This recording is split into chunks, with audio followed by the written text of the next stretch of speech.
Purpose of this video is to share my thoughts about old project. It was a project, but I don't think it was a true project in the sense of project-based learning. And I want to talk about my modifications and adjustments I want to make for next year, which will be more that way on the board, and also highlight in the future how I'll incorporate some UDL for the class. So how does that line up with projects? How does UDL and projects kind of maybe overlap in terms of my classroom? And so just as a future note to maybe administrators and just people doing things, I like time. I need time to do stuff like this and plan and think and not maybe sit so much and learn about the theory. Like as teachers, we're pretty good about like understanding things. So kind of give us kind of the background and give us the how-to, and then give us the time to go do it. And not just like, hey, let's look at someone else's stuff. Here's someone else's example. Like we need the time for us to do it, and then maybe share and talk or get feedback on it. I think that would be a lot more helpful. So spend weekend and time with my significant other, bouncing ideas off. I need that time like built in to get these things done. So I'm not doing things, as many things outside of class, because then I spend all my time doing this. I'm not ready to start this project. If I were to do it right now, like I just came up with everything. I'm not ready to start that when the students walk in because I now need more time. But doesn't matter because do it for the students. So let's start here. My camera kind of turns off every once in a while, or the screen turns off, so I might need to put my hand up here to make it come awake, and so I can see what's going on. All right, so the old project, what was it? This is a physics class, and so this is just an example which we just wrapped up, and I just want to talk about the changes. Are my lips like red from eating Cheetos? Like, I can't see from over here. I know, but I kind of see it on the camera. Can you come here? Like the corners of my lips, are they red from eating Cheetos? No? Okay. Do I like cut this and move on, or do I keep this in? All right, we're moving on. So the old project was in physics, and the first kind of topic usually in a traditional physics class is kinematic motion, or motion in one dimension. So to initially start and make it maybe a little more real world, I was like thinking, let's do it through sports, because whether you play sport or not, sports are very much a part of our culture and society. So the first thing is our like task or question, and it was very generic. It was like, how do you compare to a pro athlete's motion? The project title was Pros versus Jays, based off of an old TV show, Pros versus Joes, but it's 2023, so we can fill in the Jays with whatever we need to, not just Joe. It's pretty generic. And that was kind of the thing is we're going to learn about sports motion, or we're going to learn about one-dimensional kinematics through sports motion. We kind of just told the students that. So when we introduced the project, we kind of just told them the topic and told them generally, like, you're going to do these things. We're going to learn about physics stuff, and then you're going to apply it to sports motion. And then for a good project, you want some good need to knows. We had pretty lame ones, but that's on me. Things like, when's it due? Is it professional dress? How much time do we have? Those things are not like going to drive the project. And I think when students don't have anything to ask about the project, because if this is all you give them, then it's not going to be, they can't ask the right questions to kind of get us in the right direction. So we did have some need to knows, like, well, how are we going to measure things, or what kind of sports are we allowed to do? So we were kind of picking out at that, but we need some better need to knows to drive the project. And then what I did, what we usually end up doing, is we forget all about the project and we go straight to like normal class stuff. Sorry if before I was standing in the way. I don't know where to be standing in relation to the camera. But we have our normal class stuff, and we basically forget about the project. Like the next like weeks or days or month, however long it takes, we're basically forgetting about the project. And what we're doing is we're doing normal class stuff where, don't know if you could see down here, but we've got, we do a lesson, and then we do some practice, and then we assess, and then we kind of just cycle through these things. And where does the project come in? We kind of abandon it. And so that's not good. It's not about the project, and we go through this normal classroom cycle. Now, within this cycle, there still might be like good good lessons going on and good, student teacher stuff, and whatnot, but it's not about the project. And so that's a problem. And what we do have though, we have variation. This goes kind of to some UDL stuff. We have variation among lessons, like, lesson to lesson, but there was never any variation within the lesson. Like if we're going to learn about how do you measure the change in position of something, or how do we measure like different spots, I had everyone do the same thing. Everyone had the same objective, and everyone got that content in the same way. So that's later. We'll talk about UDL stuff. But then after we kind of do all the normal in-class stuff, we get to the project stuff where then we start the brainstorming, and the teacher, I'm laying out the tasks, and we kind of just go start to finish after all the content is done.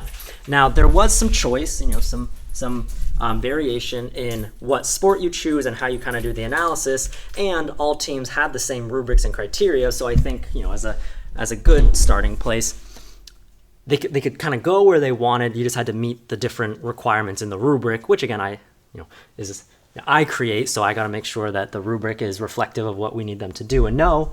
And then once they kind of do all those things, they present, and it was just to the class. It was pretty boring, and it's not meaningful. And so overall, it was just kind of it was like you learn all the stuff, and then you apply it. Oh, did I write that somewhere? Apply what you know. Apply what you know. So like it's sort of meaningful, right? It's about sports, and it's maybe a little more relatable, but it's still not truly in the sense of a project, which let's go over here. Here are my new ideas. And overall,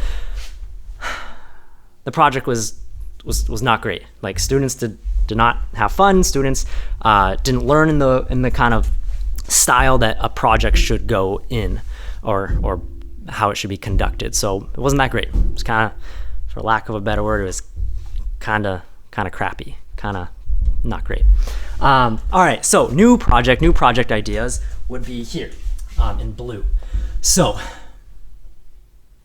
instead of just like telling them, oh, you're gonna be comparing sports motion to a professional. I'm totally changing like what the frame is in terms of learning this content, but I also change like how the question is or task is presented. In this case, it's not really a problem, but it's a task and has a question in it.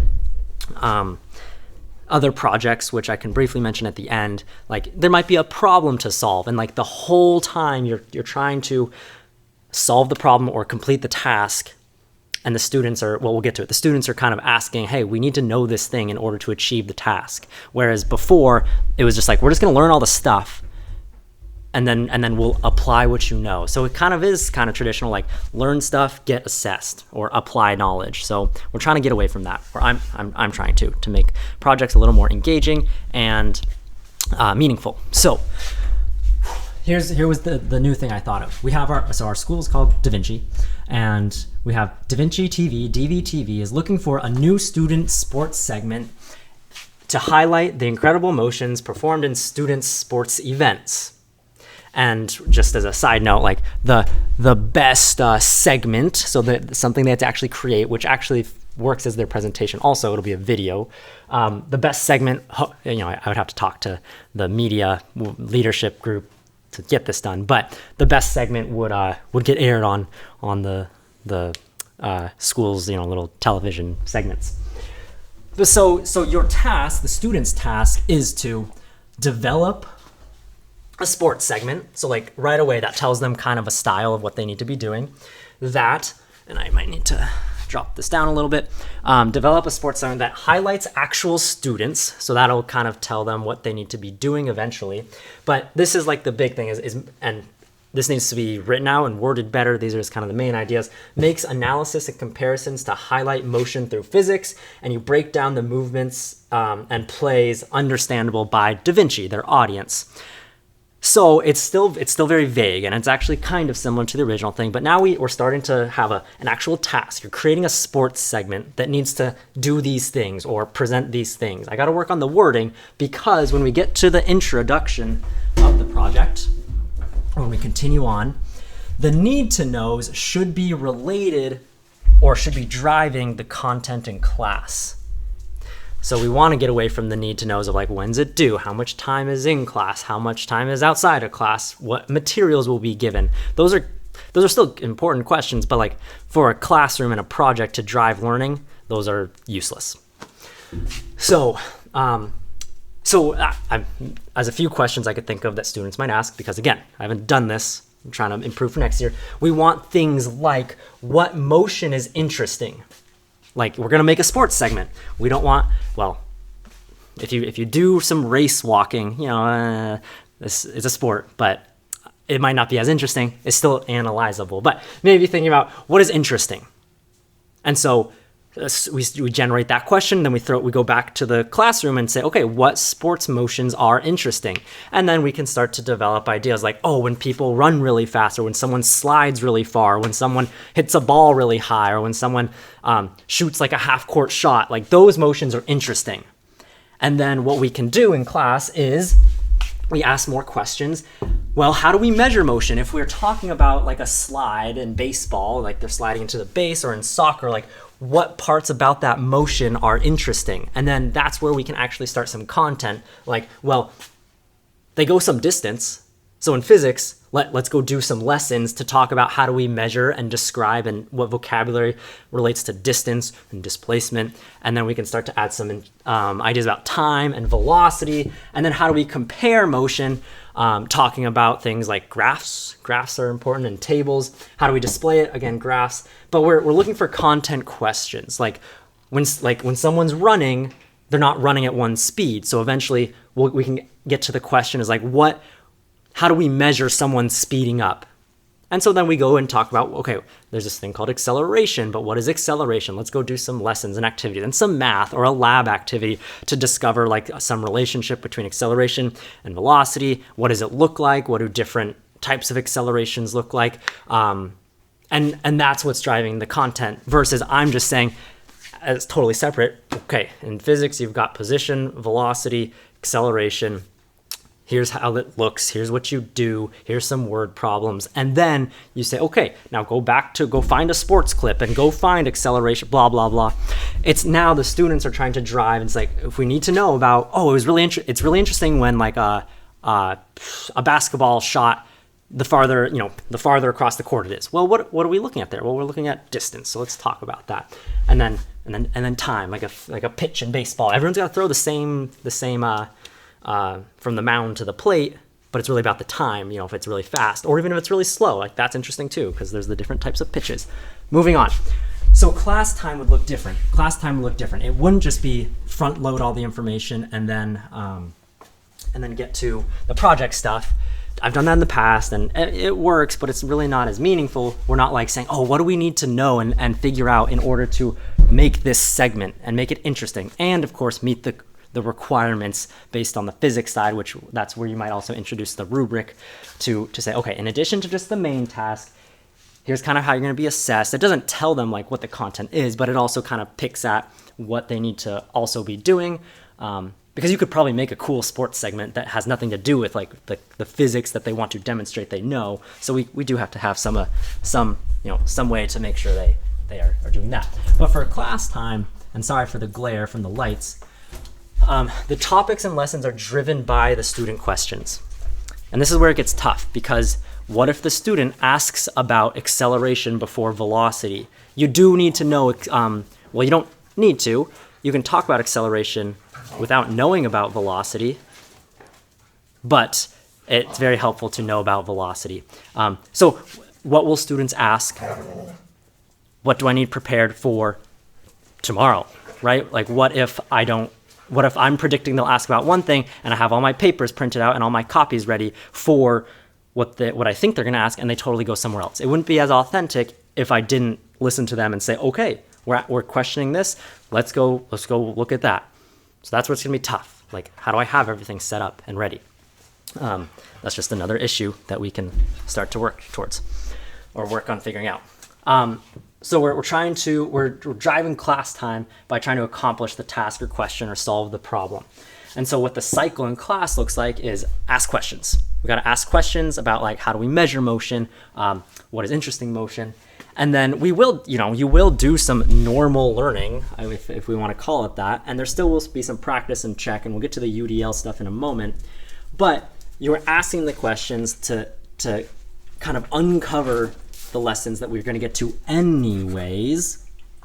And at that time, we're adding to projects, and we're looking for main project pieces. Like, okay, we gotta, main project piece would be like, what kind of, who do we need to go analyze? Is it going to be a football player? Is it going to be a tennis player? Is it going to be a golf player? So, there will be a project piece, and that we have to work on in class is who are we going to analyze, right? Because all motion is good motion. You can pick apart any of the physics content. That's where students get some choice. And hopefully it makes it really applicable. It's like, we actually are going to analyze a peer's motion, right? Like it's real. And then they're going to create a segment that's going to be aired on the school's like little TV thing. So hopefully that's real.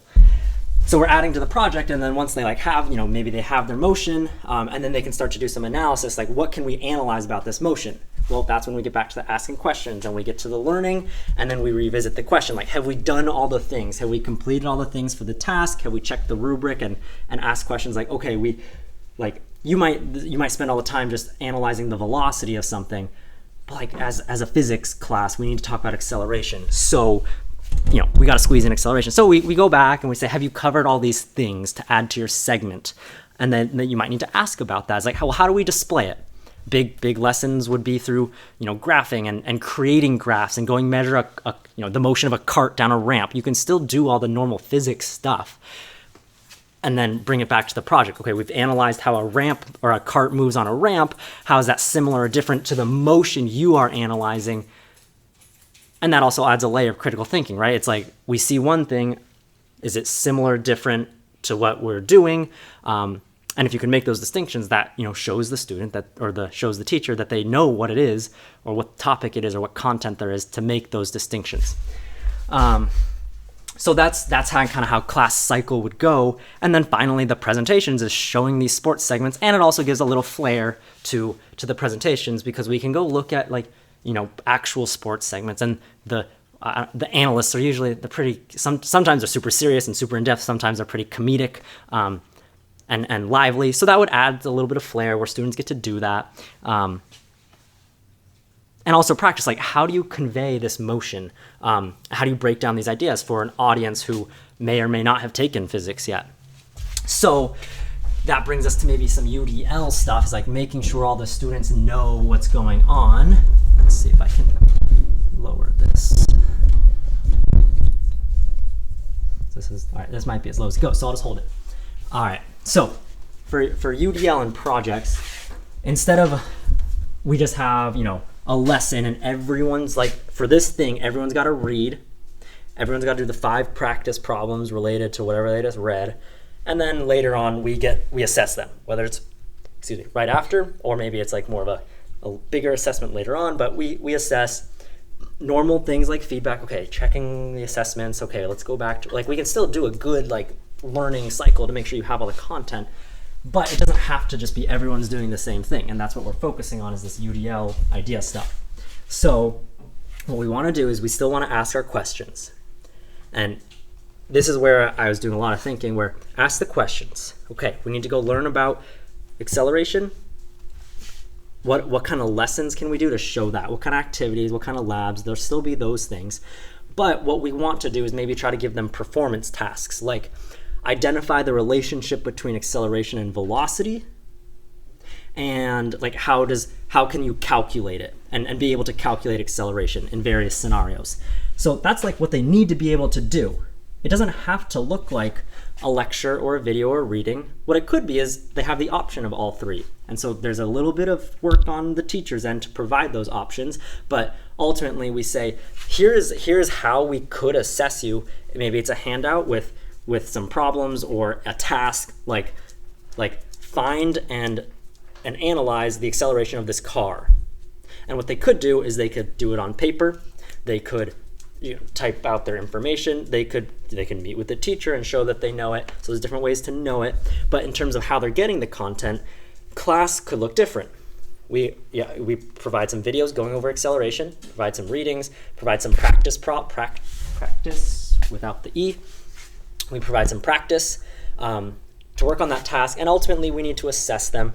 The assessment might be a little more standard just because to make it easier for me to grade, but it could all be the same thing. They need to show that they know how to do the task, which is maybe like identify the relationship between acceleration and velocity and be able to calculate like simple accelerations given velocities and times.